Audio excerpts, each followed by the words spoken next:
Back at Rishikesh, Swamiji continued his peaceful sadhanas. But with the rainy season came the dreaded disease of malaria. Swamiji was infected. He passed 2 months in painful fever, alone. There was no one to nurse him.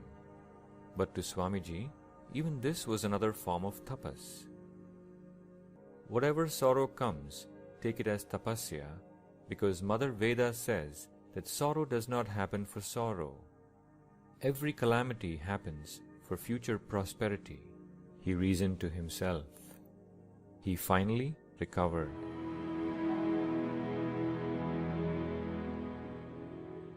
His natural attraction to the Himalayan landscapes led him to plan a trip to the famous Pashupatinath temple in Nepal. His heart thrilled at the devotional ambience of the place, seeing so many sannyasins and devotees. At their request, Swamiji chose to stay in a solitary corner of an ashram on the banks of the river Vangamati. Gradually, his fame spread in the region. Large numbers of people came to pay homage to him. Every evening, he held discourses on jnana, karma, and bhakti yoga. He continued his learning, his visits to temples, his solitary walks, and then one day came the smallpox infection. For days he was unable to stir out of his bed. Devotees nursed him tenderly. This further reinforced his belief that love is universal. If you want others to love you, you must love them yourself. Swamiji had always longed to visit Mount Kailash and the beautiful landscape around it. Spring had just ended, and he decided to make the trip. Word reached the Maharaja of Nepal, who instantly made the arrangements for Swamiji's trip.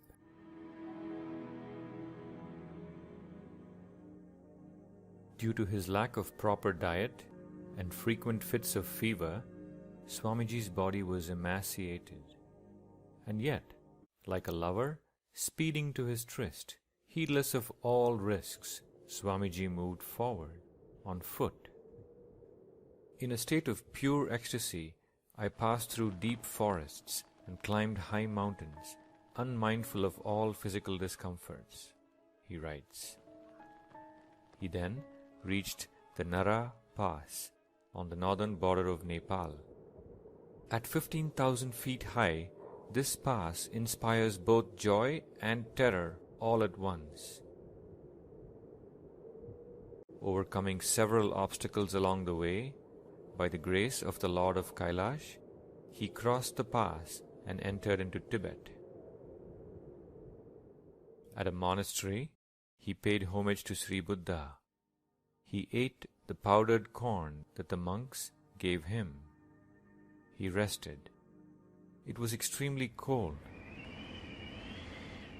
The next morning, he tried to push himself forward and finally reached a village on the banks of the Karnali River.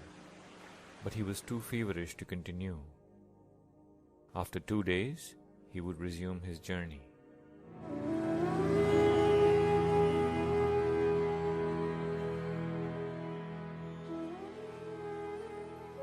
Walking all day through the mountains, by sunset he reached the plains of Mount Mandata. Very few people dared to walk over this vast plain because it was the dreaded haunt of robbers. The sun had begun to set. It was getting dark and cold. Swamiji had lost his direction.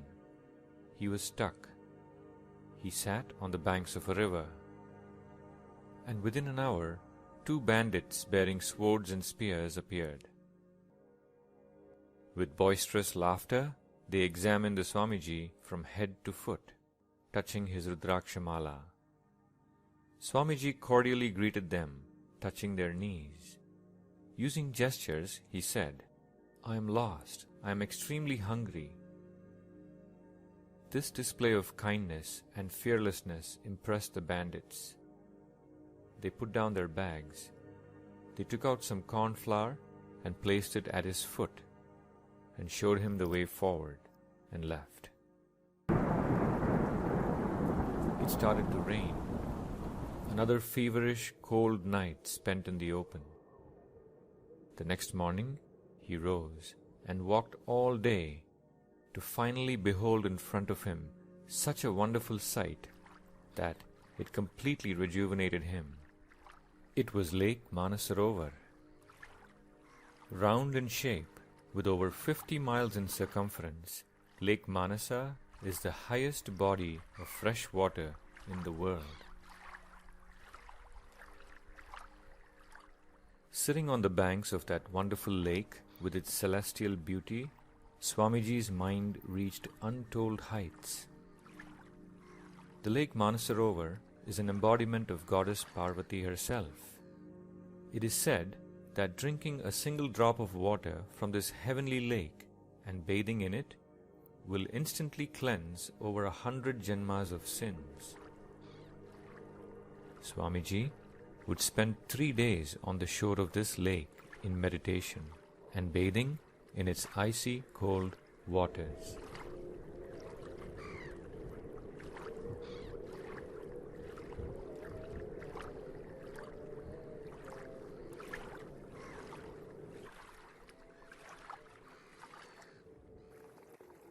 With great satisfaction, he moved forward towards his goal, Mount Kailash.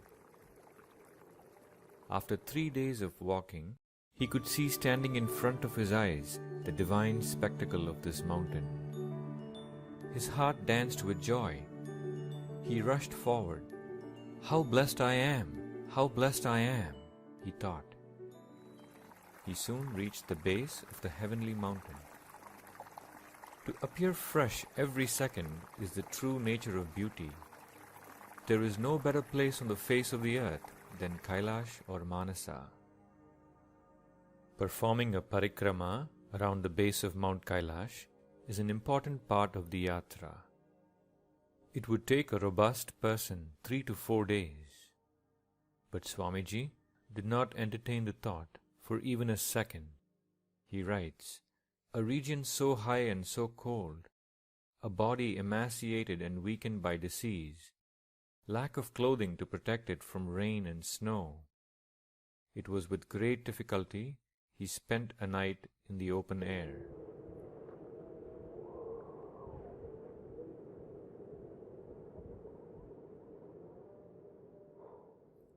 The next morning, he arose, feeling that he had escaped the jaws of death during the night, thanks to the mercy of the Lord of Kailash. He prostrated repeatedly to the Lord and started to descend.